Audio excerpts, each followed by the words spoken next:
Yeah.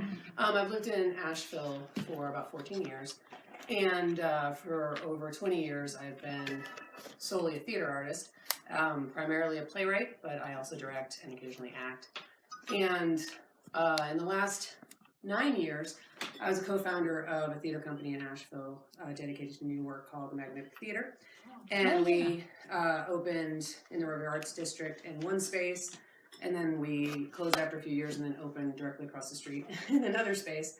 That space is still open and producing. And for many years, I was the managing director and the associate artistic director.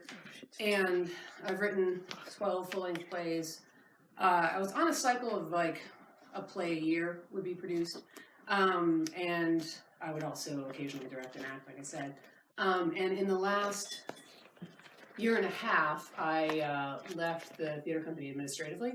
And after I finished writing my last play, usually when I'm writing a play, I have another one in the pipeline, like a concept. And the last two plays I wrote, I had the concepts at the same time. And I wrote the first one, and then I wrote the last one. And when I was writing the last one, I was like, I don't have another play idea in the pipeline. And I was feeling kind of burned out. And just over the last year, I've really felt pulled towards writing something else, which is pretty nerve-wracking when you're somebody who's done something for so long to feel inclined to go to a completely different genre. And I dabbled with it here and there, but because I have such like worn pathways as a playwright, I was very uncomfortable in starting to write fiction. I've written nonfiction before. I feel more comfortable in that, but I was being pulled towards fiction. And so my goal with being here at Azule was I've always wanted to do a residency, like, because I could whip out a full-length play in between all the other aspects of my life, in 3 to 6 months. But I was like, what could I do if I had a whole week, Like, if I had a whole week just to write. And I have a very busy life with a husband and a kid and a business. And so when I was looking for opportunities, specifically I was looking for a week, because that seemed like a reasonable time to leave my life, and also somewhere nearby, so I didn't have to spend a lot of time traveling. And so I found here, and then I told her about it, because I like to do things with somebody else that are new. And so my goal has been to just explore writing fiction. And I wasn't exactly sure what was going to happen when I got here, but in the weeks preceding this, and actually in the months preceding this, because we found out in September, strangely enough, we were together, which would never happen. In another country. We were in Mexico. That was like another rare thing that happened, was we went on a trip together, and like the first day there, we got the email that we were coming here, and it was like awesome. So for the last, 4 or 5 months coming here, I've been writing, like just generating content without any expectations, without any agenda, which is also very unusual, to just sort of like open up and write whatever I'm thinking of at the time. And I didn't allow myself to look at any of it, because I didn't want to start editing.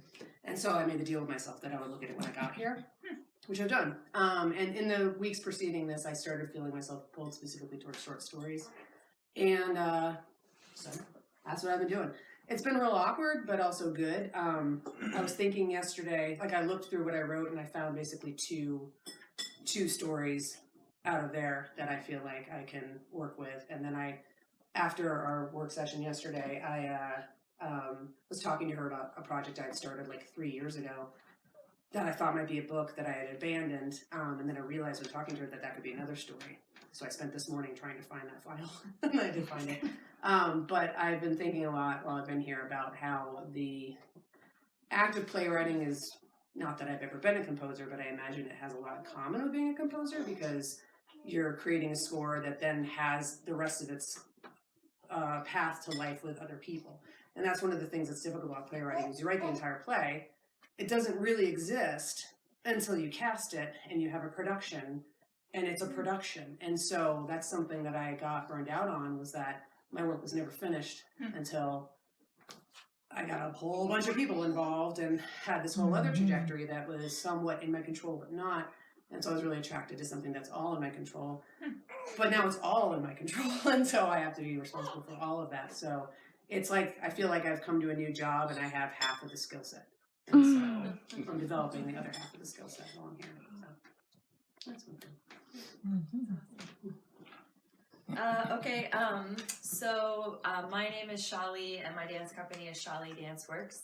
I was an international dancer and performer for years and years and years, and always had a pickup company. But about 3 years ago, I decided I wanted a full-time company. And part of the reason is the movement language that I use.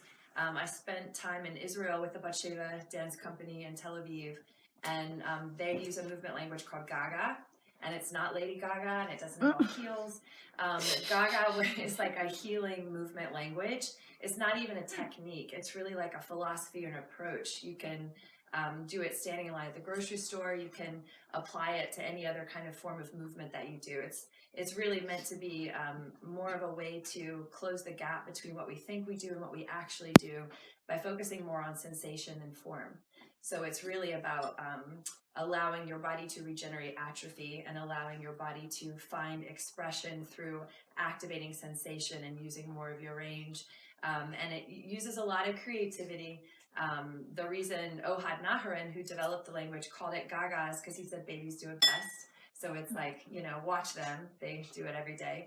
And that's the movement language that I kind of put together with my thesis at the university. It was called the Empowerment of Identity Through Movement. So I've been working with lots of different special populations through dance my entire life, and it's a synthesis of these two things.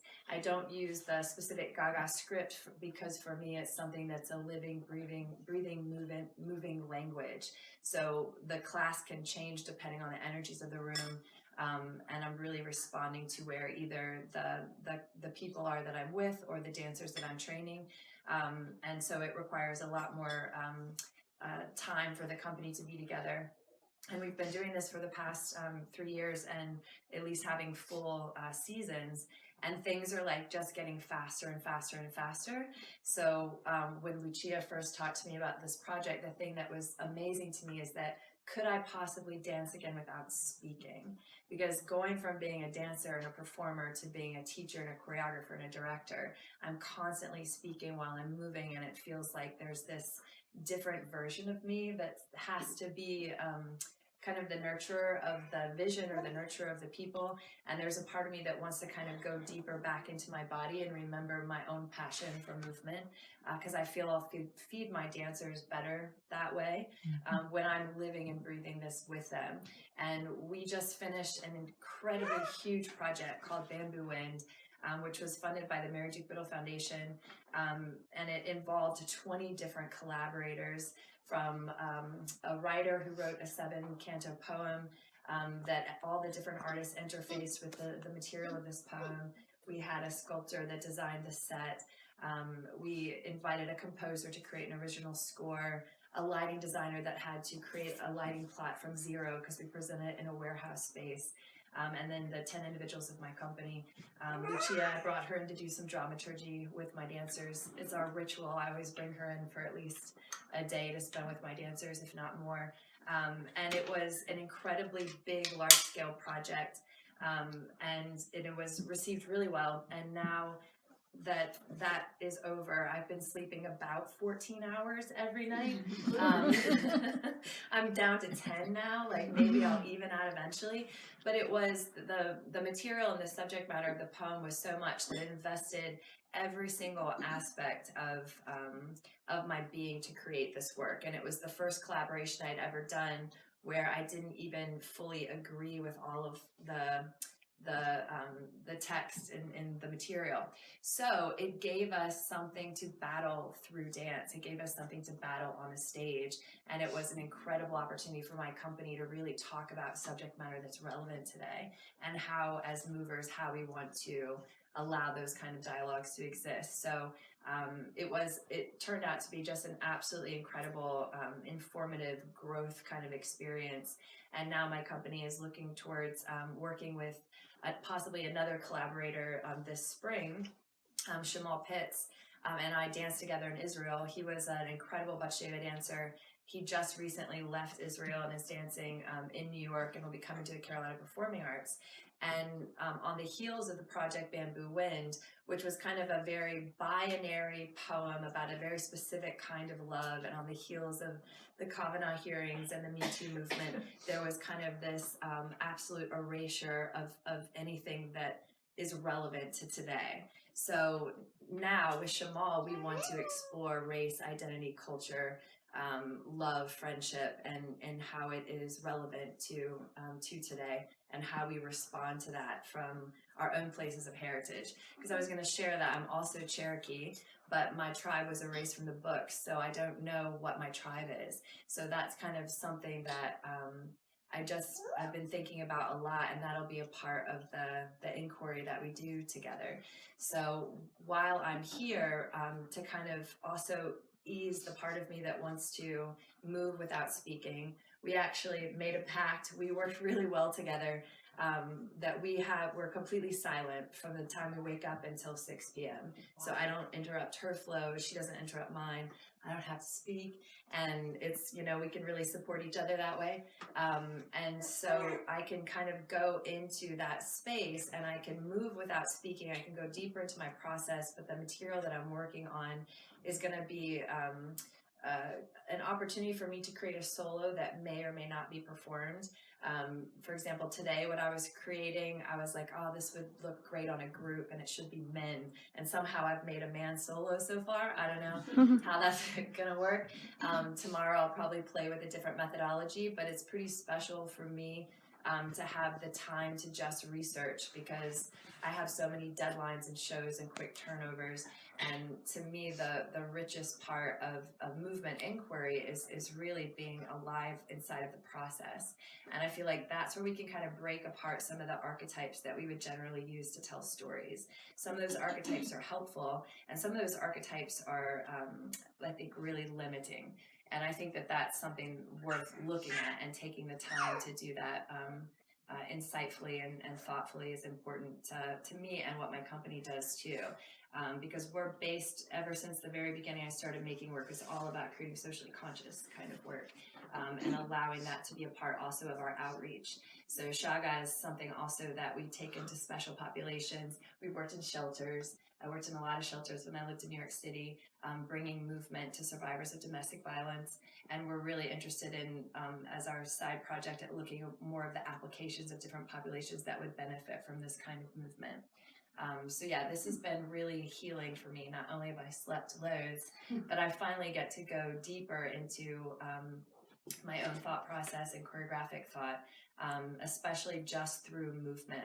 So I don't know if this will end up being something that I perform or something that I create and then pass on to my amazing dancers. Yeah. How did you come to dance? Was it as a child or? I did live in Texas and discovered Nutcracker when I was 4. Didn't we all? And so that was my beginning of realizing I fell in love. But I started choreographing at a really young age. Sometimes in my head, where I just, like, if I was here and I was uncomfortable, I would see you guys all break out into a musical, and I'd be like, Awesome. amazing. And I've been doing like it in my head for a long time, but then I had siblings, and of course they were all stars of my shows. Yeah. So and then Lucia and I, when we first met, we created quite a lot of things. We were roommates at some point, we were and in we college. would put on music and shows, dance yeah. for each other. Oh my gosh. I went on to do other things though, because actually I started playing violin when I was in 2nd grade. So I played violin all the way up until I graduated high school. I was in the orchestra, and I also was a painter, mostly oil paint and always people.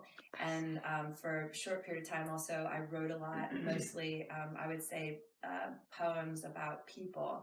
And what it was for me was I didn't know, I had such a hard time figuring out where to focus my energy.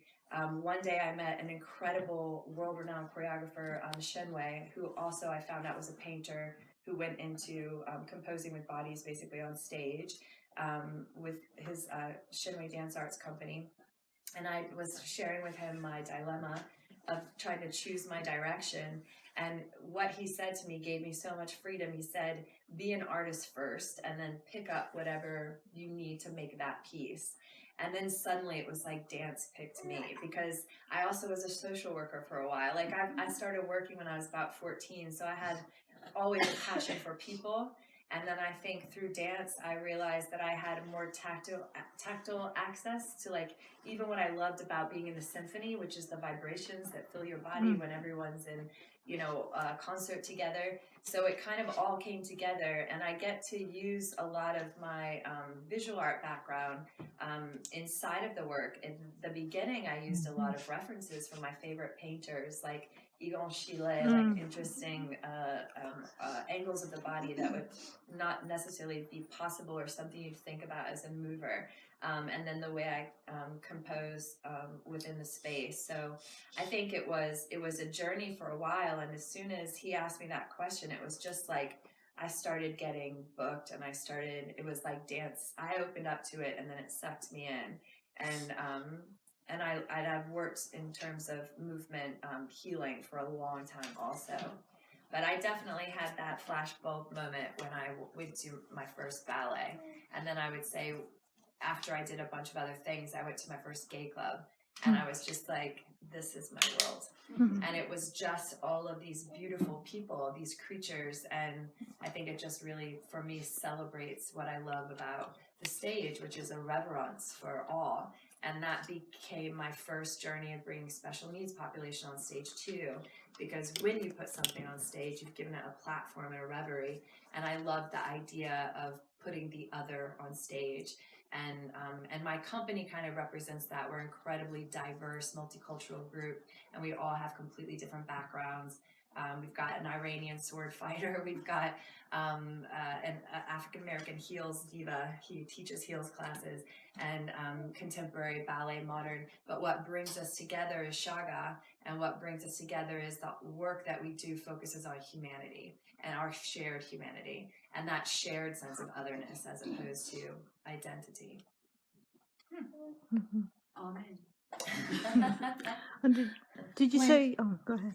When you talked about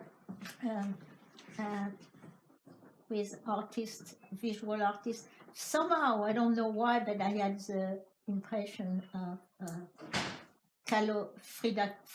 Frida Kahlo. I thought she should do something with that. Have you ever done something with that? I mean, when I was a painter, I've done a lot with her stuff, but I never did a lot with her through movement, and I think that's a great idea. So Yeah, she's I don't know. I came to, you were talking, and I said, I just thought Frida Kahlo. I'm gonna write it down, because you were in my dream last night, and so was Lucia. Oh wow. You were in my dream the first night here. And my dream was just like hanging out with you.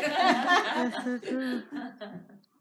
So you're saying that you are currently collaborating on a specific project. Is this something that's just developing, or? No, we're not necessarily. I think one of the things that we were talking about at dinner tonight was just, I think if we were to focus more on a collaboration together, it would probably be a collaboration of process as opposed to a collaboration of narrative and movement. Oh, were you asking about us or the collaboration she was talking about? Oh, talk about you guys together. Yeah. Yeah. No, we did just have this conversation, because like while we've seen each other's work over the last 20 years a bunch of times. Yeah. And I've come and worked with her dancers and given her feedback on her work. We've never actually collaborated. And collaborations can be wonderful or so awkwardly painful. And, we're such good friends that I would want to be super careful about not doing anything that would impact our friendship in any way. But we're both we love process. And so I think going from that point would be probably our starting point, but that's not right now because we're just so starved to work on our own work, so. That's one of the things that we realize is like how empty our well has been, and we realize that just from being here, and just like how much we're benefiting from self-care, which hasn't happened in quite a long time for both of us, as well as just having that luxury of time and space. It's amazing. I feel like a different person now than I did when I arrived here. Yeah, I'm feeling really greedy about the fact that we don't want to leave. Yeah, I can hear myself think. I can literally hear myself think. And in my life at home, that is not always the case. There's a lot going on. Sometimes I have people talking to me at literally the same time about two different things, and I'm not a multitasker. So carving out any semblance of the creative space that's here in our lives. It's like little I don't even know what the right word is. It's nearly impossible. Like it would be fragmentary. So Yeah, the fragment, I can Yeah. really relate to this, the long time. Sometimes it's even, an absence of thoughts. Yeah, Then- that's when you're in Yeah. the state of flow, which is Yeah. required for creativity. That's when you lose time, but that's when you also it spills forth. And to get to that place, Yeah. for the spigot to turn on, sometimes takes a whole lot of effort and time that's not available in your average Tuesday in my home life. So. Mhm. I have a question about like the plays that you've written and what the subject matter has generally surrounded, or if that's informing at all your present work. Or... Well, I mean, I've got a style, so you can be a writer for a long time and not have certain things you work with. My work in general could be categorized as darkly comedic. I'm very character focused for the most part, because also I like people. I'm very intuitive about people. I understand people and how they work. And so I think if I look back over my body of work, when I was in graduate school, the wife of one of the people I went to school with said something about my plays being feminist, and I hadn't actually thought of it that way. And then I look back at my work and I'm like, oh, I guess it is a little subversively feminist. But my last play in particular probably was as well. Although the play before that was a farce, so it really wasn't at all. I've played with different genres within playwriting. Like my general, out of my 12 plays, the bulk of them are dark comedies or comedic dramas, like that kind of. But I've written a musical. My last play was pretty much a straight drama. I also wrote a farce, which was very fun and weird and difficult. But humor and people, Yeah. kind of the gist. I mean, Relationship. she's amazing with humor. Amazing with it. Like I've never ever met anyone that can do what she does on stage for. It's amazing, and it also makes me cry. So I laugh and I cry. That's my MO right there. Like that's what I know. You will laugh and you will cry. And I'm like, is anybody crying? I'm always like, I have to smoke a cigarette. Well, so, I'm out here in the country and I don't get around much the way I used to when I was somewhat younger. And I've heard about the Magnetic Theater since, you read the Express and something's Yeah. going on. But now I didn't go to any of them. Well, the theater still exists. I don't think I'm not going to ever write another play, and I actually do one production a year. There's a Christmas show at the Magnetic Theater called the Bernstein Family Christmas Spectacular, and it's I saw the yeah, write-up for it's it. strictly for adults, and it's a new show every year, and it's been the same cast more or less for 9 years. Next year's our 10th year. I'm the head writer and the director. And How do you come up with something new for every year? Well, there's 4 of us, Oh. and it's a huge project. We start talking about it in May, and so doing that's like I still have my leg in theater because that is the equivalent of working on 2 full productions a year because it's so huge. But there's 4 writers.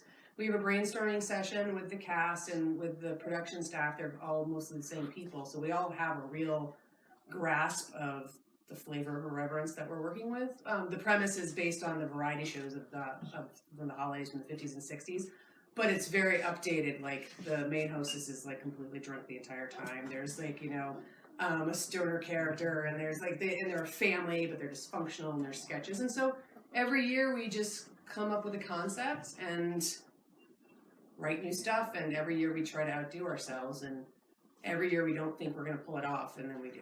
And it's a big production. It sells out every show, and so yeah. So you can still come to that next year. Yeah, well, and unfortunately, there's not a backlog that I can go to the computer. That's the thing about theater also, and I mean that's part of what I think wants me to step away from the form for a little while, is that it's watching dance on video while it dials down what's actually happened. It's really bad with theater. Like it's a live performance, and so I don't even watch. There are I have DVDs of my plays, and I just don't even look at them. It's just not the same as being. It's not. It's so awkward. It's supposed to be live, and so it's what I have loved about the form for 20 years is that being in a theater, especially as a playwright, because most people don't know I'm a playwright, so I'm anonymous. I'm like a secret shopper of my own work, and but you're in there with 100 people watching something that you created. It's wonderful. It's live. But then it's also it's gone, and playwriting is rough. Like theater opportunities are few and far between. Most theater companies are obviously nonprofit and have to truck out the hits to generate and maintain their audience. So the opportunities for new work is, and this is part of the premise of Magnetic Theater, opportunities for new work are like there'll be like 150 people, you know, who are the semifinalists for one opportunity of a staged reading. So it can be disheartening, you know. So that's what's attracting to me, to like having something on paper that then is done and then somebody reads it. But I'm realizing while I'm here, like the actual feeling of creating fiction versus playwriting is so different, because I feel like I've never been a sculptor or a painter, but I feel like I've just got some lumps of clay that I'm just like trying to make sure something comes out of them. Oh, wow. But it's so new for me. Whereas again, like with playwriting, I'm so familiar with the structure that I don't worry about becoming something, because I know how to do that. So. I love that she called it that, because I feel like what I made today was a lump of clay, and that makes me feel just Like, fine. look at it, and you're like, I'm gonna Go work on back this to it section. tomorrow and see what happened. Yeah. And I know what it feels like when I'm writing a play, and I know that what it feels like when I know it's going to be a play. So like usually around page 20, I'm like, this is happening. I don't know what that feels like in fiction. So that's, I guess I'll find out. So. So you are new at writing non-fiction? Is that what I mean, you're saying? relative. I wrote it in college, and I started writing when I was 7, and so it was fiction up until college. And then in college, I was studying creative writing and theater, but I was mostly acting and directing. And then I took a playwriting class, and like honestly, in my creative writing seminars and with my stories, everybody talked about how great my characters and my dialogue were. So I just like imported it over to playwriting, which is pretty much just characters and dialogue. And so I just. That's what I mean about having half the skill set. But there's plot and everything else. But yeah, so I have not written fiction since I was in college, with the exception of something I started 3 years ago and then abandoned because I thought it was terrible. And then I recently found it in the fall, and I was like, this isn't terrible at all. And actually, that's what I spent my morning doing, because we were talking last night. And I was like, oh, because when I had started that project, I was intending it to be a book. And then I realized talking to her that it could be a short story. And then I spent this morning on a wild goose chase trying to find it, the document, because I'm not very organized. And then eventually realized it was at my house in a hard drive in closet. But I got my husband to go get it. So. He came out here? What's that? Shaul came out here? No, I called him, and I was like, okay. "Will you go into my closet and get the old apple and you hook it up?" And then he's like, "What's it called?" And I was like, "I have no idea." Just start reading things off. And Oh, that's he was funny. very awesome about it, so That's funny. I got it by this afternoon. Working on it today, so. So would you say the part that's missing, like fiction versus playwriting, is everything that would be like expository or descriptive? Because maybe if you're a playwright, you leave that up to the actress, director, but if you're writing the fiction, you have to put it in the reader's mind. This person is yay tall and they are a little anxious, or they pick that, you know what I mean? So is that the part that you... It's not, I mean, I'm still figuring it out. What it feels like right now is when I'm dealing with playwriting, everything you just mentioned, you can put in the lines of dialogue and in the stage decoration. And you're basically like architecting the circumstances for that information to be available through interpretation, subtext. I mean, playwriting is all subtext. Yeah. I have so much more at my disposal with fiction writing. I can be like, and now we're on a skyscraper, and I'm like, don't do that stuff in theater, you know? I can have like a waiter come and deliver a cup of coffee and never be seen again in a story. Whereas if you're doing that in a play, like that guy is not going to come to rehearsal to be like, here's your coffee, and not be on stage again. So when you're writing plays, and that was something I always had to do when I was teaching playwriting in grad school, like students did not know that. They would just have a character come on and deliver a newspaper, and I'd be like, when you're writing plays, you're dealing with like sparse options, so you have to use them really creatively to the best of their ability. And sometimes you, by being forced by the limitations of the form, you get more devious in how you develop things. But like it's a free for all in fiction. I can literally do anything. But that's where all the stumbling blocks are, because you start losing the artistry if you're just like describing every single thing. So I think that's where I'm trying to find my creative artistic voice that's existed in playwriting for a long time, and have it exist in fiction, and be discerning about the menu because so much is that makes it. That's interesting. So it's like playwriting is like real life, and fiction writing is like a dream. Anything can happen in a dream. Oh yeah, But it's still got like a limited palette. yeah, it's interesting. Oh. Well, So the Oh, fiction. thank you, everybody. Thank you. I was Thanks so so impressed much. to hear the things you talked Yeah, about. very cool. Very cool. Thanks. Thank you for being Yeah, here, we'll try y'all. to do right by the opportunity. Come out with something. Yeah, we're really just thankful to be here. We're really thankful to be here. It just means the world to us.